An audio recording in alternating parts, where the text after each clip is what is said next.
Welcome to the Apocalyptic Supperclub, where I serve up stories to whet the appetite for the politically possible and nourish our capacity to show up more fully in a drastically changing world. I am your host, Christine Barrington.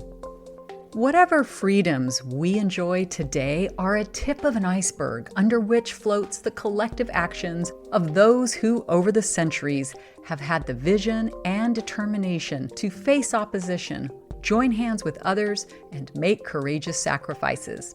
They are our ancestors, and they gave us precious gifts we often get to take for granted, but now so much is under threat. How do we become the kind of beings that our descendants can look back on and thank for the quality of the world we could pass down to them?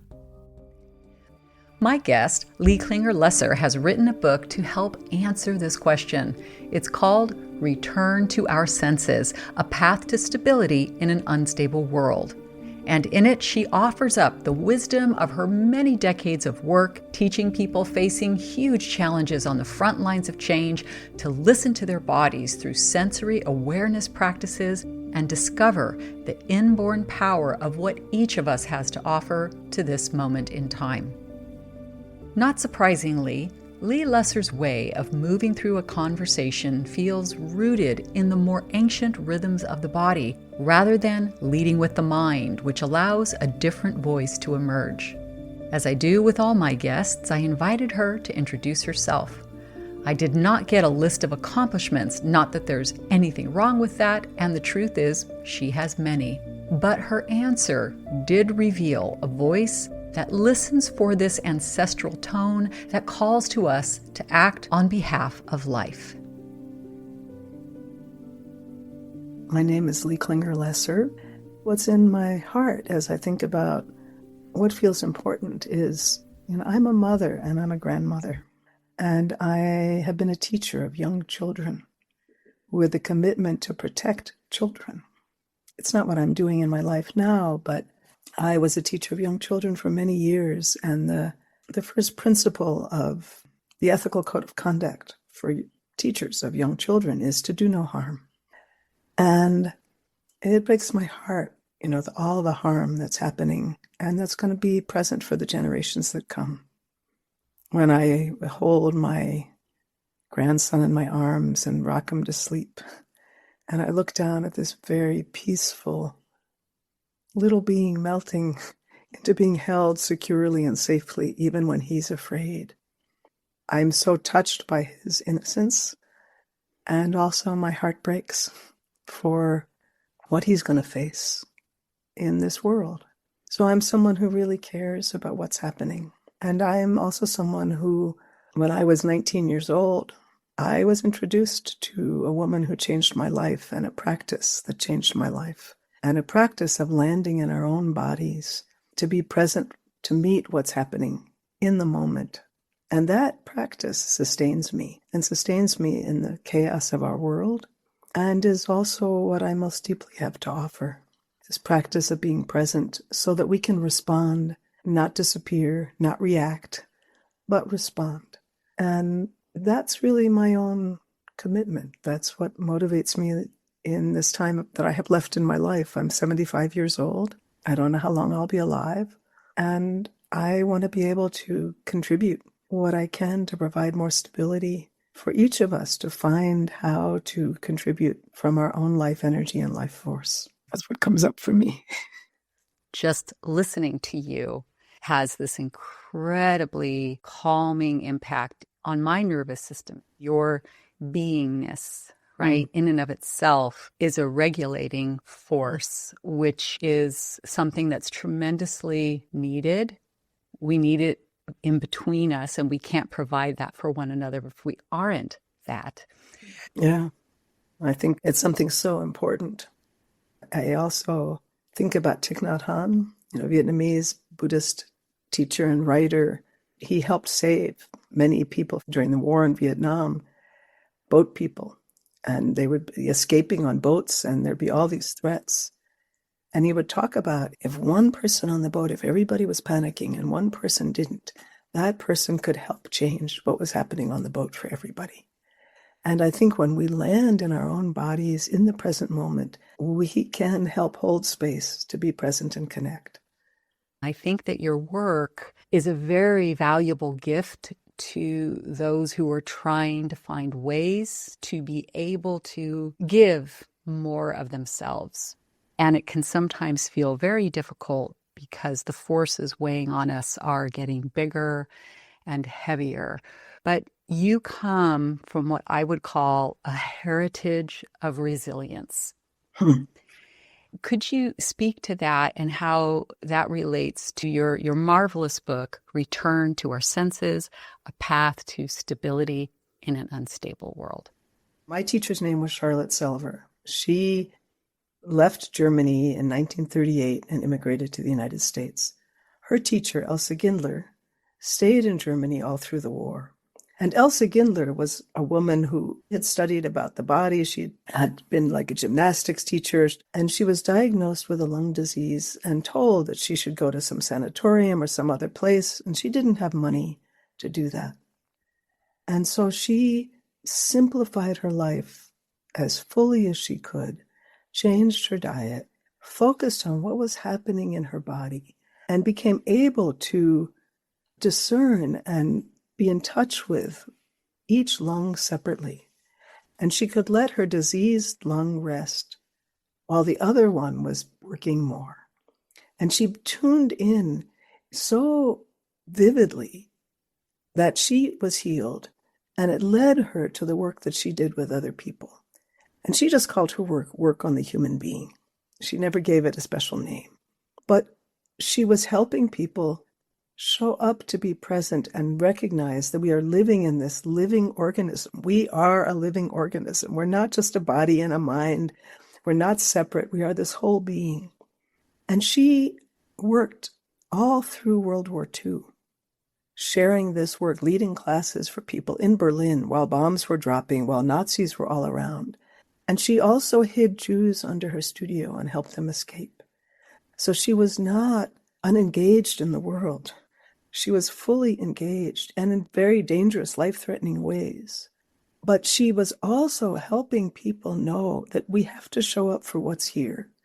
Whether we like it or not, we have to be present for what's here. And the quality of how we're present will change how we live.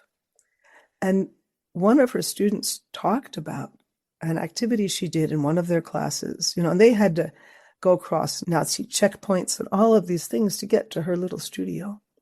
And in her studio, she asked everybody one day to make a fist and to hold it for a long time and to feel what this fist did to them. And so this woman talked about how it affected her, holding this fist for such a long time. And she said that it wasn't just her fist that was tight. She began to feel how this tightness was everywhere. It was in her shoulder, it was in her belly, it was in her jaw, it was in her legs, that she was tight everywhere.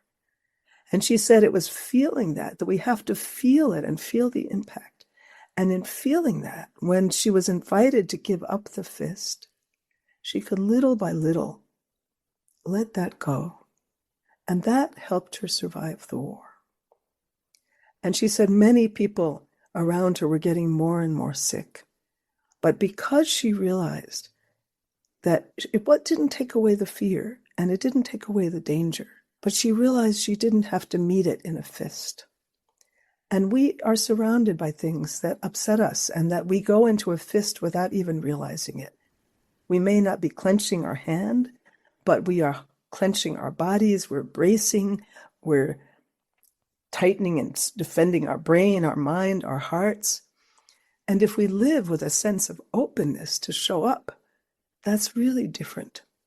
And Elsa Gindler, one of my favorite quotes by Elsa Gindler is, she said, "You can get heart disease by climbing a mountain, or you can get rid of heart disease by climbing a mountain.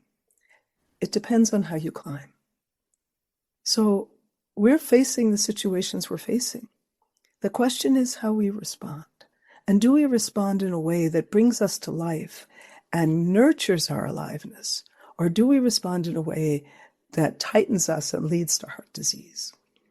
So for me, that's, this invitation that we can't change the situations, but we can change how we show up. We can change what we do with our days. We're surrounded, bombarded by news, by social media. What nurtures us and supports us to respond with our own aliveness, and what shuts us down and overwhelms us? How do we honor that we have something to contribute? And this also connects me with the best definition I ever heard of meditation. I was a new Zen student. I went to the San Francisco Zen Center to Green Gulch Farm to study with Charlotte. She was giving a 4-month workshop, just 2 nights a week. And I was living in Texas, but I came because it was a transition in my life, and I was going back to the roots of what sustained me. And I didn't know what I was going to do with my life, and I thought, I'm going to come and do this 4-month workshop. So as a Zen student, one of my jobs was to take care of a man named Harry Roberts, who had broken his back. And Harry was raised by the adopted uncle who was a Yurok Indian shaman. And Harry did lots of things in his life. And he was a kind of very wise, very cantankerous, very crusty guy. And he had broken his back. And so some of us were assigned to go and help him and drive him and cook for him. And so I would go down twice a week. And one day Harry said to me, "So you want to know what this meditation stuff's all about?" And I said, yes, I do, because I didn't know anything about what it was about, and all the Zen forms were strange to me. And Harry said, "I'll tell you." He said, "It doesn't matter if you sit on one of the round black cushions or you sit on a log in the woods. The first thing, not the most important thing, but the first thing is you have to stop the busyness in your head. The second thing is you have to find your song. The third thing is you have to sing it." So I have never heard a definition of meditation that feels more true to me. And I feel like now our songs are so needed, and it can't come from the busyness in our head. It has to come from the quiet and the depth of what we each have to share. And it doesn't look the same, but everybody has a way to contribute. So if we can stop the busyness in our head and find our song, find what we bring to contribute to life at this time, and we sing our song, and our songs will support each other. At a time when power for its own sake casts a deep shadow, we can often feel daunted and doubt the significance of our own life. Political scientists suggest it takes 3.5% of the population actively engaging to create a movement that shifts the entire culture. It's not a huge proportion, but it's still a big number. So we need more people understanding how much they matter and jumping into the river of change. The choice to do so inspires others because courage is contagious. This points to how valuable the voice of even one person singing through the howling winds of their own personal struggles can remind us of our own latent capacities. I asked Lee to share the story of one such personal song from her book, that of a man who lives on death row. His name is Jarvis Masters. Jarvis is one of the people that's most inspiring to me in my life. He's a good friend, but I met Jarvis because I read a book, Altars in the Streets by Melody Ermerchild. And she mentioned Jarvis. She was his private investigator. And then she talked about the book that he wrote, which is called Finding Freedom. That was his first book. I was 19 when I started studying with Charlotte. Jarvis was 19 when he went into San Quentin prison. He's a kind of living example of the cradle to prison pipeline. As a young child, he was neglected. He was abused by his family. He and his siblings were removed from their parents. He was placed in foster care. And his first foster care family, he was thriving until I think he was like in second grade. He was thriving.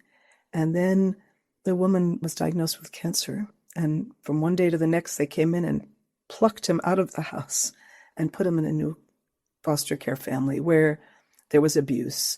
And it went on that way. He would run away, and then he was put into juvenile detention, and it kept going. And he committed some armed robberies, and he was sent to San Quentin because of the armed robberies. And he was given a long sentence, and he was 19 years old. And a few years after he arrived, there was a killing of a prison guard. And Jarvis was accused of sharpening the knife that was used in the killing. And Jarvis did not actually sharpen the knife. But the man who did the stabbing and the man who ordered the killing were both given life in prison. And Jarvis was given the death sentence, which is mind-boggling. Jarvis has been in prison for over 40 years. His case has been on appeal for decades and decades. And right now it's at the Ninth Circuit Court of Appeals. So Jarvis has had to go through one devastating loss after another with all of these appeals. And while he was in prison, his private investigator introduced him to Buddhism. And Jarvis began meditating and eventually met a Tibetan Buddhist teacher who became a teacher for him. And since then, Jarvis has had an amazing influence on people as he has cultivated his own practice. I mean, as Thich Nhat Hanh spoke about somebody being on the boat with boat people and finding some calm, Jarvis has been doing that in San Quentin on death row. He's not in San Quentin anymore. He was moved to another prison when the state of California disbanded the physical location of death row and spread people throughout different prisons in the state. But Jarvis has written 2 books. One was Finding Freedom. One was That Bird Has My Wings. And books have been written about Jarvis. There's a wonderful book called Buddhist on Death Row by David Sheff. And I met Jarvis because I read Finding Freedom, and I was so moved by it that I wrote to him. And we wrote to each other for a year, and then I went to visit him at San Quentin. And that was 28 years ago. So Jarvis has cultivated a practice of being present in the midst of the turmoil and chaos and violence of his world and finding what opens his own heart and nurturing what opens his heart and returning to what opens his heart. And he also has a wonderful sense of humor, and he keeps choosing life and invites, through his living example, invites all of us to find, how do we keep choosing what brings us alive? Even though situations, he's facing a death sentence for something he didn't do. He has been locked in prison for over 40 years. I love this quote from him because you asked him how he was able to do that. How could he keep opening his heart and conjure up love in the midst of all of this? I mean, they put him in solitary confinement for about 20 years. But that's enough to crush almost anybody. And he said, I had to in order to survive. When I was filled with hate, it was as though I was tethered outside my body. All the focus of my energy was flowing in a tight stream away from me. And when I conjured up love, it was as though I was coming home, back inside my body to who I am. This coming home is so important because people don't realize the price we pay for just kind of not being at home in this beautiful, miraculous living organism that Elsa spoke about. He's gone through so much in his life, and he chooses over and over and over and over again what helps him open to life and show up in the situations that he's in and make connections with people. Choosing to open to life and make connections with others despite failures and obstacles is a necessary skill of fortitude. The example of Jarvis Masters invites us to examine our perceptions when faced with the seemingly ceaseless bad news we confront daily. Do we shut down and close our hearts? Or do we pause to grieve, regroup, and reconnect with possibility despite the invitation to despair? This is the Apocalyptic Supperclub, and my guest, Lee Klinger Lesser, has written a book that offers many points of entry to do just that. It's called Return to Our Senses, A Path to Stability in an Unstable World. Coming up next, her work with assisting veterans to transmute trauma into healing insight and service to the world.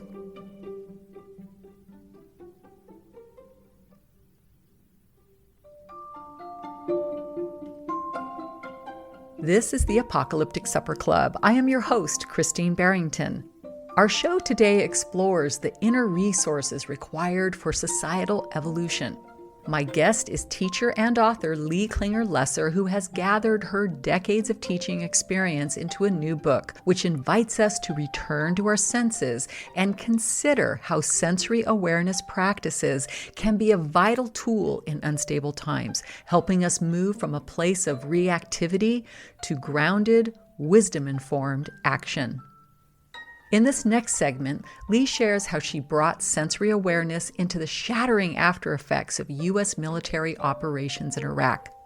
The program Lee founded was called Veterans Path, a process to bring peace, acceptance, transformation, and honor to those who served but were struggling to move forward. I asked Lee what inspired her to bring this work to those who had served. Right before we bombed Iraq, when Bush was president, there were demonstrations all around the world encouraging us not to go to war. And I was marching in San Francisco with my daughter by my side. And it was so reminiscent to me of marches I went on when I was a college student during the war in Vietnam. But here we were, and now it wasn't my peers going to war, it was my children. And the next day after those marches, we bombed Iraq. And then that war started. And I thought, I am never going to be able to stop us from going to war. But I thought, what is it that I can do that's in my domain of influence? And, I don't need anybody's permission. What can I do? And I realized that what I could offer was sensory awareness practice. I didn't know anything about the military. I had a bias against the military, but I trusted that if veterans were interested, sensory awareness, coming back to the healing capacity in their own body, would be of support.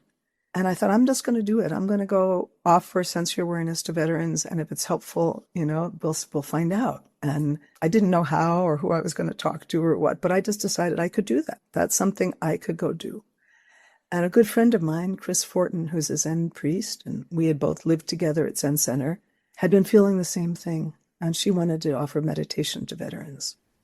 Her father was a World War II veteran with post-traumatic stress, never talked about.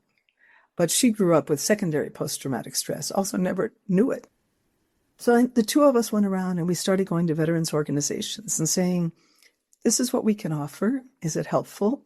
Would this be useful? We trusted what we had to offer. Veterans started guiding us and helping to shape what would be useful. And the San Francisco Zen Center offered to be our fiscal sponsor, and we did 4 one-day events to begin with. And very quickly, we realized this is not something we're going to sit around in a room and just try to meditate. It's like we went on hikes, we went and did things in nature, we went rock climbing, we went boating, but we combined it with learning how to come in touch with what's present in your body and also to speak about what's here. We would always do like some question as a check-in to the day, and people would drop in so deeply and so quickly. And there was so much love that veterans had for each other, such a commitment to bring healing and presence to each other. And so gradually the work evolved. Women told us we need something just for us. It didn't feel safe to be one of 2 women with, 18 men. Women had really different experiences in the military. So many of the women we worked with had been sexually assaulted. So we ended up doing a program just for women. And we ended up doing 4-month programs where we would do retreats, like a 5-day retreat. But just doing a retreat, so much of the work of a retreat happens at the end of the retreat. And we wanted to have something where you continue and you get supported. So we developed this 4-month program where you had a 5-day retreat. Then we met in small groups that continued and meeting, and we sent out practices and we had check-ins, and we ended with a 3-day retreat. And what was so moving in the work is when people had a chance to speak about what they were carrying that they didn't want to carry alone, in a context of dropping in to be present, never trying to pry, not putting labels on anybody, but giving a space where people could just show up. There was such a hunger and so much responsiveness, where people could little by little begin to trust what their own experience was in their body and begin to feel this grief needs to be felt. And also people had been involved in things that haunted them. So many different memories of things that haunted people. But being able to give voice to it, to name it, to hold it in some sacred space so that we would hold rituals. And people could drop in to connect with the grief that's there and witness each other. It was profoundly healing and opened new possibilities for folks that transformed their lives.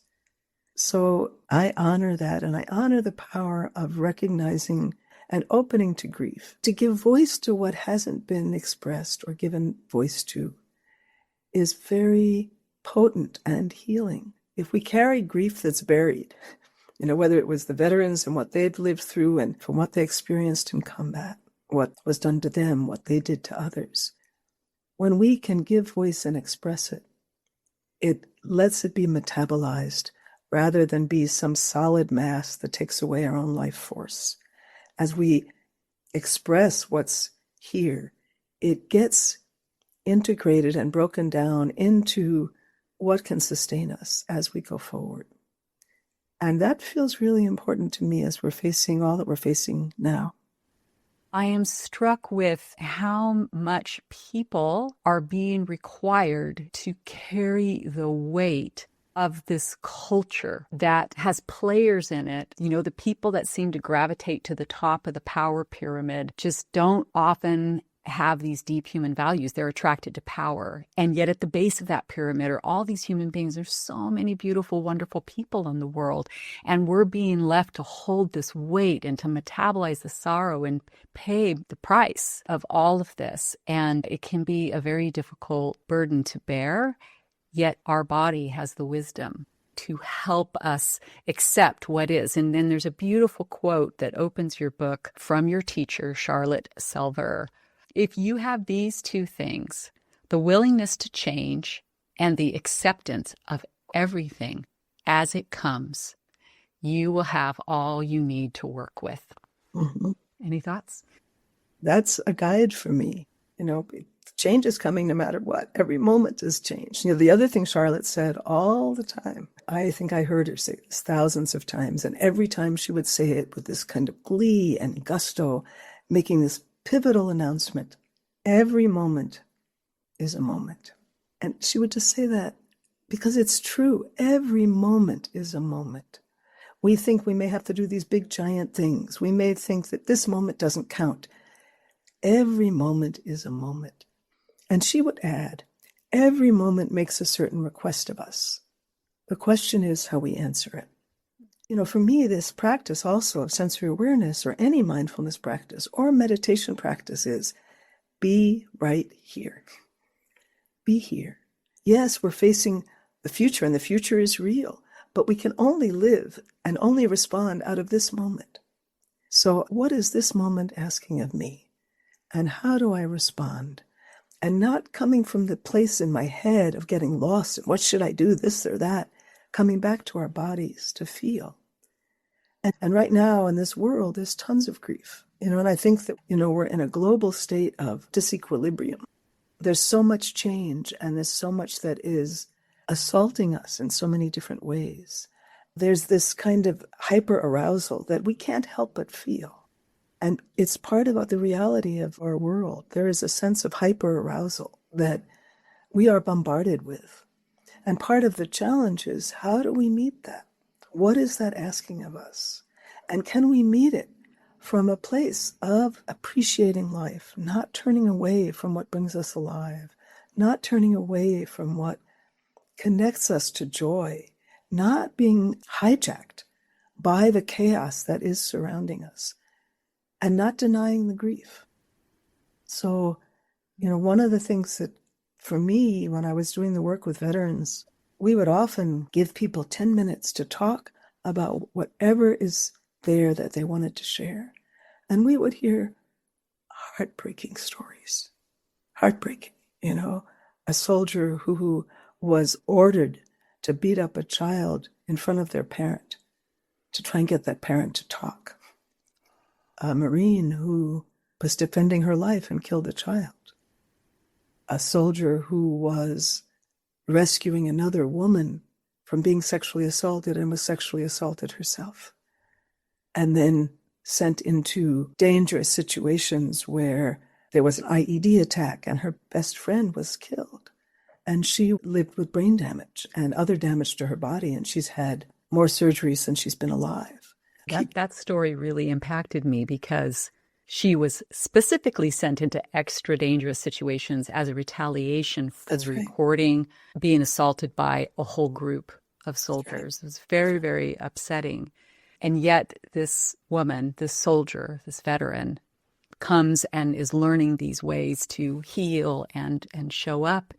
And so it reflects to me, like you said, we are experiencing different kinds of assault. And one of these assaults is moral injury, right? To think that this is our military and doing a multitude of things, sometimes training phenomenal soldiers, but we're suffering all kinds of moral injury and inability. Like you open this interview talking about our duty to protect children. And we have a duty to protect life. And we're constantly being handcuffed and blocked. And it's made so hard. Like the child activists that you speak of.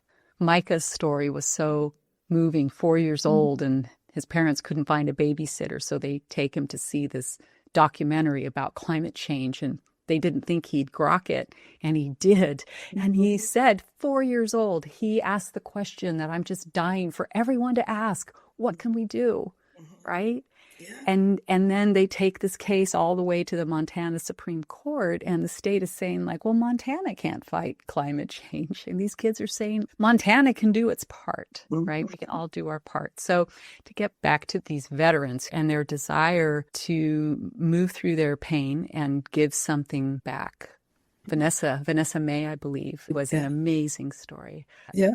Vanessa went through all kinds of things, including being sexually assaulted, being made to stand near the person who sexually assaulted her, reporting it, and they didn't do anything. And she went into combat to get away from the man who assaulted her. And then she had to live through combat, and she had to live through all that she was indoctrinated to see and to look at the people that of Iraq as though they were villains and as though they were, not human. But she believed that because that's how she was trained and had to survive. But then she was left with all that haunted her and all that she regretted and all that lived in her own body as she started to practice sensory awareness and feel what was happening in her body and what had been stored there. She began to become conscious so that it could move. But it's not simple. She was just walking. We were doing like a walking meditation out on the grass, and she was brought right back into the desert where she had to walk through a minefield and didn't know if she was going to get out. And that was still there in her body. And as she was opening to what was held in her body, she had such a yearning to find a way to be forgiven and to forgive. And I worked with her to create a ritual. I suggested she write down all the things that she needed to be forgiven for. And yes, she couldn't go back to the Iraqi people who she had harmed, but she could name what was there, and she could work with what was there. And she spent days writing a letter to the Iraqi people, asking for forgiveness. And she listed all of these different things. I could see her working at night and working during the day and just letting this come to surface, things she hadn't named out loud. And then we gathered, and we were going to burn the letter. She invited like 5 women to come to witness her. And we made an altar, and she was reading that letter out loud to us. And it was very heartbreaking and potent. And in all of these stories that women have shared and men have shared, listening to one heartbreaking thing after another, one of the things that I really learned was there's nothing my heart can't hold while open. When my heart is open, it can break, and that's okay. My heart can break open as long as it's breaking open and I'm not trying to keep it shut. Because when I try and keep it shut, I'm locking myself away from the world. When I let my heart break open, then there's aliveness, there's grief, but it's all moving. And I can hold it because I can let myself be held in the midst of that. And as Vanessa read her letter, we were all sitting there weeping. And my young daughter, in her late teens, maybe 19, 20, 21, she said to me, how could such terrible things happen to such good people?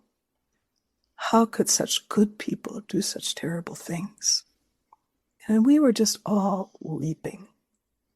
And after Vanessa read the letter, I said to her, we can burn this if you want. But I think what you've written is so potent and meaningful that it will help other people. And so she said, okay, but I don't want to keep it. So it has sat under Buddha on my altar for years. But she's also asked me to bring it to a retreat where she read it to other veterans and helped them come in touch with what's there for them. And then she actually went back to her home after this workshop. And she went into her crawl space where she had a helmet that she had found while she was in Iraq. And it was a really thin helmet to protect Iraqi soldiers. And it was kind of like as thin as a liner of a U.S. helmet. But she had had it buried for like 20 years. And she took it out of her crawl space and she sat with it on her lap during meditation for months, practicing forgiveness. And forgiveness of what was done to her and forgiveness of what she did. And then she brought it with her to this other retreat where the veterans wanted to give back to Tassajara, which is a Zen monastery where we held the retreats, and they brought a tree. And they brought a tree they wanted to plant as a gift to Tassajara. And as we dug the hole, women put different things into the hole. And Vanessa put her helmet open side up. And we put in lots of tissues that had carried people's tears and snot as people were sharing their stories. And that was all going into compost and held the tree as the tree was planted. And the tree was planted in the summertime, not the best time to plant a tree. And the gardener at Tassajara said she thought that the tree survived partly because the helmet at the bottom was holding the water and holding moisture. And so, as we open to our own grief, as we let our hearts break open, this also helps us create compost. It helps us create and open to how we can continue to contribute. Vanessa's become a facilitator of retreats. She got a doctorate in psychology. She's now a professor. She's committed to healing. And the veterans that I've met are so committed to service. They had their military service, but that was a commitment also to life. It wasn't my notion, and still isn't my notion, that military service is the best way to commit to life. But people have such a profound commitment where they are putting their lives on the line and committing to be of service and finding new ways to continue to be of service, which is the question for all of us. How do we do that? How do we commit to be of service to support life? How do we commit to be of service, to support life, when so much is being lost and so many forces are arrayed against us? Lee Klinger Lesser teaches how much the answers to such questions can be found in our bodies. Slowing down, tuning inward, and trusting life seems like a heretical act in the age of digital speed, and that's what makes her message both radical and compelling. This is the Apocalyptic Supperclub. I am your host, Christine Barrington, and coming up next, we explore how sensory awareness can be an important form of activism and inner activism, because you can't build community or take effective action if you've lost touch with yourself.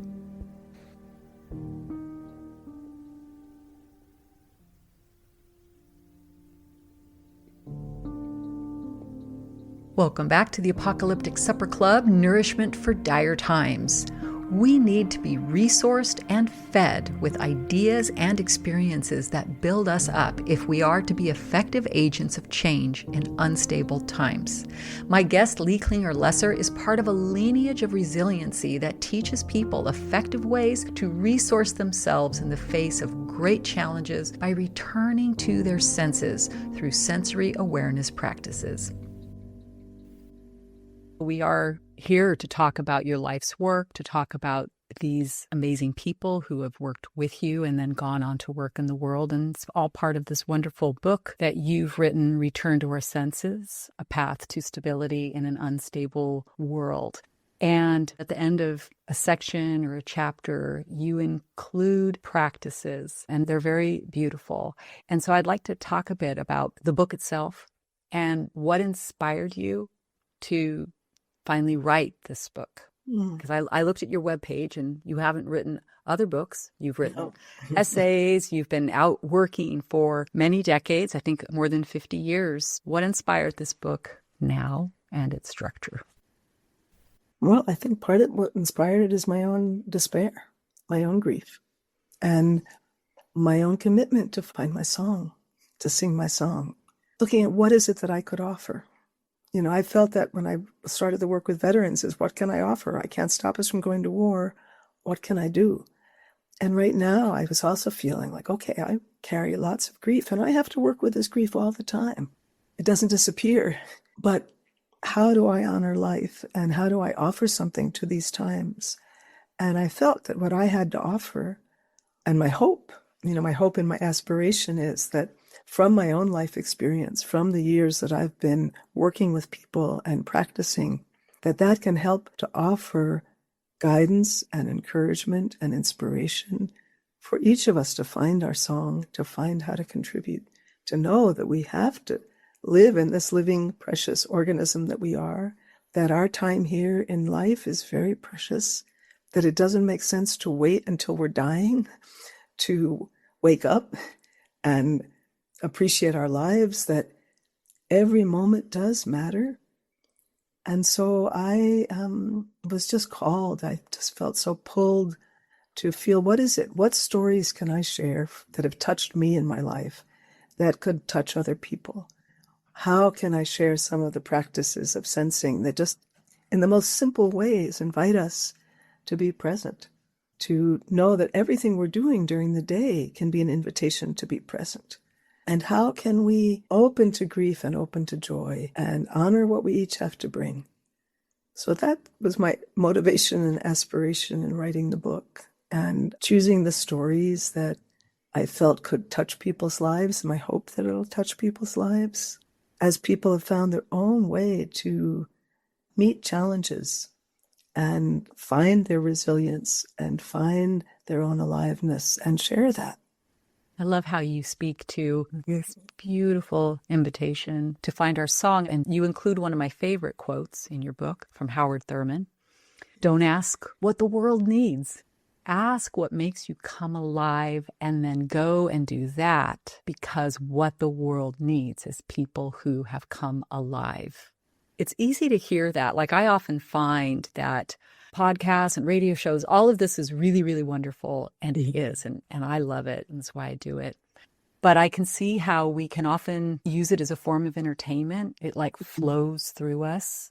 Sensory awareness practices invite us to slow down, land, and savor, and then see what this inner friend, like what it might say in response. And I think when things feel so chaotic and big and overwhelming and frightening, and we feel really insignificant, people might think like, how could me coming alive be the thing? Mm-hmm.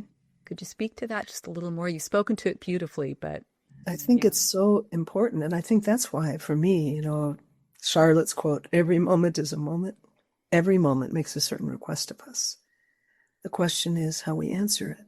We may think, I'm inconsequential. It doesn't make any difference what I do. And yet we all live interconnected with everybody. We all live interconnected with this life around us. The choices we make every day about how we use our time, how we use our money, what we're supporting, it all makes a difference. Jane Goodall is another person who's an incredible inspiration for me, and always encouraging people to know that you matter and that what you do matters. And whether we are bringing more tension into this world or more openness and spaciousness into this world, into our own bodies, so often we treat ourselves with harshness. There are lots of things we can't control in the world, so much. But how we treat ourselves is completely within our domain of influence. And often we're harsher on ourselves and don't even let ourselves feel what's happening in our body, let alone approach ourselves with tenderness. And when we do, When we can be tender with our own broken hearts, when we can be tender with the places in us that are tightening and constricted and afraid, when we can be tender and present, we bring more healing into the world. And the more that we all do that, the more we support each other to do that, the more we help to cultivate more presence in our world, which is in such sore need of presence and not disappearing and not pulling away. One of my closest friends is Toni Osornio. She was skydiving champion of Mexico. And during a performance for a national holiday, her parachute collapsed and she went crashing to the ground like 90 feet. And she was hospitalized for 3 years and she's now quadriplegic. This happened I think almost 40 years ago for Toni. And Toni started a foundation to help other people who were paraplegic, quadriplegic, other motor disabilities. So she took her own life experience and she had to struggle with her own grief, her own limitations. She has to have somebody help her comb her hair, brush her teeth, get dressed, go to the bathroom. But Toni is also one of the most alive and vital people I know. And Toni started this foundation to work with people.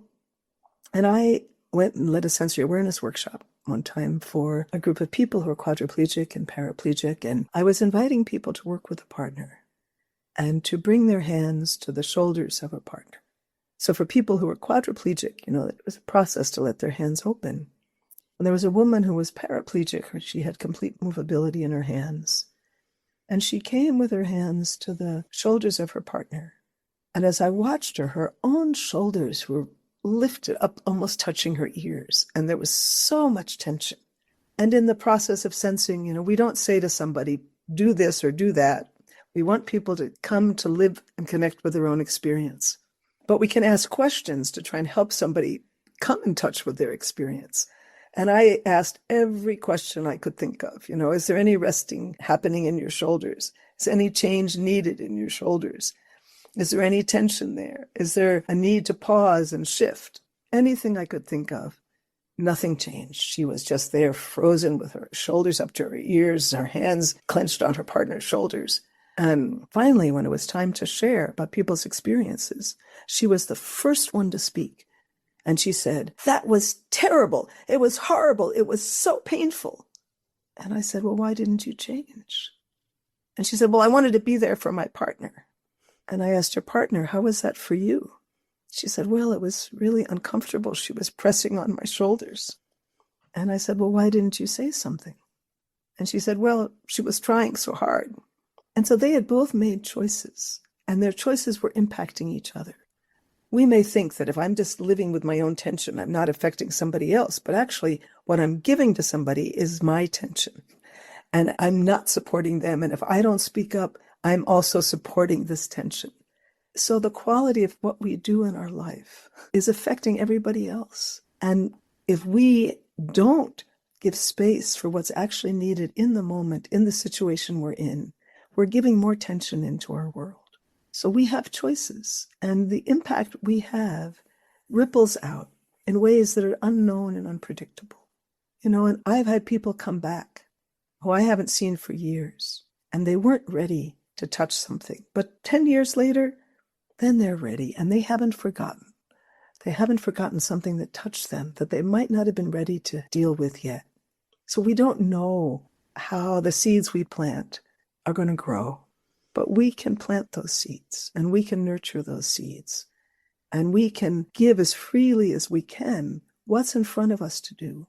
And we can feel and honor and pause. If we notice that we are braced, if we are tight, we can pause and come to ourselves with tenderness so that we can give more space to bring tenderness into the world and not our constriction. It's inner activism. Mm-hmm. It is. So, one of the most important stories in the book is the one about my conversation on the airplane, because we think that we're so different and so far apart. This man who was in the oil and gas industry, and who, as I was just talking, thinking this is going to be an interesting person to talk to. He lives in a world really different than mine. And as we were talking, I asked him, are you being very impacted? Is your industry being very impacted by the pressure to not use fossil fuels? And he said, well, yes, but they're here to stay. He said, wind and solar are only here because they're subsidized. And, look, here's this plastic cup and all these other things are plastic. They're made out of petroleum too. Most people don't know that. And I do know that, and it has great concern for me. And when I said to him, well, I think the oil industry is here because it's greatly subsidized. And he said, well, I don't know anything about that. But then he said, I just read this really interesting article. It talked about how the reflection from solar panels is going up into the air, and that's what's creating global warming. And he was so sincere in saying that to me, and just sharing his information. And I was flabbergasted that that was his information. I realized that I really wanted to understand and connect with him and learn more about how he thinks. It wasn't about getting into a debate with him or trying to force him to change, but actually connecting with how does he see the world and where's our meeting place? Katherine Hayhoe, the climate scientist, talks so much about how important it is for us to talk about what's happening. It's one of the most important things, but also then to be able to find where we connect so that our concerns find their meeting place. And as he and I were talking, at one point I said to him, when I hold my grandson in my arms and feel his innocence, I could just weep. I do weep about what he and all children are going to have to face. And then he said to me, yeah, we all have to work together. And I said, we do. And I said, what do you think would make things better? So his solution about what he thought would make things better is not my solution. Is we have to stop giving money to all these other countries. We have to have a flat tax. I didn't argue. I just heard him. And he said to me, what do you think would make things better? And, I thought for a moment, but what is it that I want to say to him? I'm not going to say, stop using fossil fuels. But I said, I think we have to stop being a disposable society. And we have to stop trying to buy and sell more and more stuff and use up resources that we don't have. And then he just smiled. And then he started talking about his family and how much he loves his family and his sons and his grandchildren.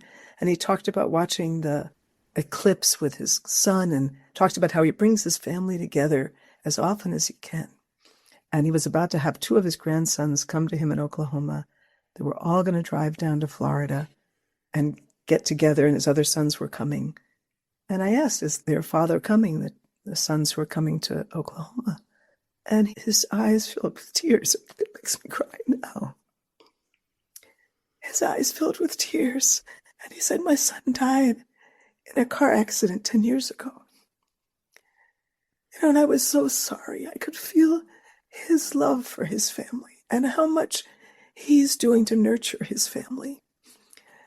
And so there we were, our understanding of the world is really different. But both of our hearts were right there connected. So, I'm never going to forget that man. Our politics are different. Our worldview is different. And yet we touched each other. We all share this air. We all share this time. And it's how we find where we meet that can open doors to connection that is beyond our own expectations. And that feels really important to me, that we find where we meet and how we can support what is most important and support our own love for the people we love and for life. That's beautiful. It's hard to quantify how much the intention to connect can shift things in the world. But I do know that we can't truly shift without this kind of connection. So thank you for sharing that beautiful story. And our time is drawing to a close. So if people want to understand more about what you teach, where can they find you and your book? You can go to my website, returntoursenses.com, and you can see links to get the book from many different places. And I do continue to lead workshops. I'm going to be leading a workshop at Tassajara Zen Mountain Center this summer near Santa Cruz. And if people are interested, you'll see it on my website. You should register soon because it fills up. And I also do online programs. I'll start a new one in September that goes for 8 months or 9 months. We meet once a month. I lead us in practice online, and then I have individual check-ins with people to support folks to how do you integrate this into your daily life. And so for me, it's an online community because community is really important. And are you also going to be doing the live workshop in Mexico? Yeah, I will. February is when I go down to Mexico and offer 2 workshops, one in English, one bilingually in English and Spanish. And I also work with climate activists, and I'm happy to volunteer my time to work with climate activists. So if there are groups that want support to hold and renew yourselves, you can get in touch with me. I'm happy. It's one of my ways of being of service. So you can reach out to me. I've helped at staff meetings. I've led retreats. I've led series of sessions. So there's lots of different options and ways of continuing to work. And if you have any thoughts or ideas, feel free to reach out. I want to thank Lee Klinger Lesser for her wisdom and generosity in offering her compassionate work in the world. You can discover more about Lee's work and find links for her books and workshops by consulting our show notes. While you are there, you can also enjoy a 6-minute sensory awareness meditation offered to our listeners by Lee. Find it all at ksqd.org or find our show on any major podcast platform. I am Christine Barrington, and this has been the Apocalyptic Supper Club, produced in partnership with KSQD Radio. For more resources to nourish your inner hero, visit apocalypticsupperclub.com, where you'll find articles, links, and previous podcasts to inspire you to know that you matter. Music was Dire Ghost, Burrow, and Circle Garano from Blue Dot Sessions.